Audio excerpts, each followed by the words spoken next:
ঢাকায় শাহবাগ থানায় সন্ত্রাস বিরোধী আইনের মামলায় সাংবাদিক মঞ্জুরুল আহসান পান্নার জামিন শুনানিতে সংবাদ সংগ্রহ করতে গিয়ে মারধরের শিকার হয়েছেন এক সাংবাদিক। কোর্ট চলাকালীন এজলাসে বিচারক থাকাকালে বেসরকারি টেলিভিশনের সময় টিভির আসিফ মোহাম্মদ সিয়াম নামে ওই সাংবাদিককে কয়েকজন আইনজীবী মিলে কিল ঘুষি লাথি মারেন।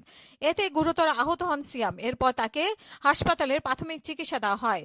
এই দিন আসামি লতিফ সিদ্দিকী এবং সাংবাদিক পান্নার জামিন শুনানির দিন ধার্য ছিল। লতিফ সিদ্দিকীকে আদালতে হাজির করা না হলেও সাংবাদিক পান্নাকে আদালতে হাজির করা হয়।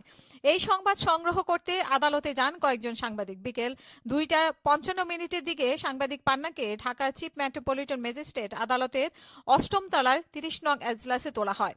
এই সময় মুক্তাদির রশিদ নামে আন্তর্জাতিক একটি গণমাধ্যমে সাংবাদিক মঞ্জুরুল আহসান পান্নার কাছে জানতে চান কারাগারে তাকে নির্যাতন করা হয়েছে কিনা। এ সময় এজলাসে বেঞ্চে বসে থাকা অ্যাডভোকেট মহিউদ্দিন মাহি আসামির প্রসঙ্গে কথা বলার কারণ জিজ্ঞাসা করেন। বিষয়টি নিয়ে কিছুটা তর্ক বিতর্ক হয় তাদের। এই সময় তাকে আদালত থেকে বের হয়ে যেতে বলে অ্যাডভোকেট মহিউদ্দিন।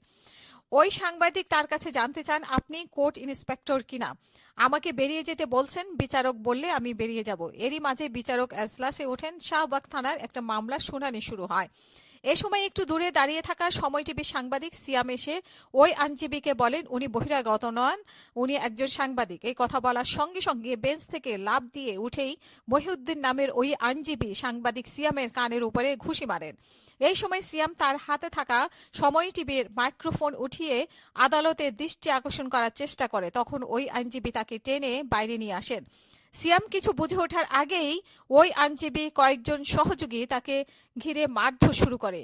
যে যেভাবে পেরেছে তাকে মারধর করেছে। চড় থাপড় কিল ঘুষি লাথি কিছুই বাদ পড়েনি। এতে রক্তাক্ত আহত হন সিয়াম।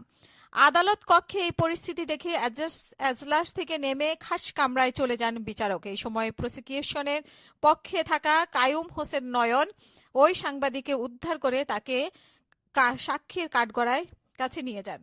এই সময় ভুক্তভোগী সাংবাদিক সিয়াম বলেন, কোনো কারণ ছাড়াই বিচারকের সামনে মব সৃষ্টি করে আমাকে মারধর করলো কয়েকজন আইনজীবী। আমি এই ঘটনার বিচার চাই। এরপর বিকাল 3:25 আবারও এজলাসে আসেন বিচারক। এই সময় শুনানি নিয়ে আদালত লতিফ সিদ্দিকী এবং সাংবাদিক পান্নার জামিন আবেদন নাকচ করে দেয়।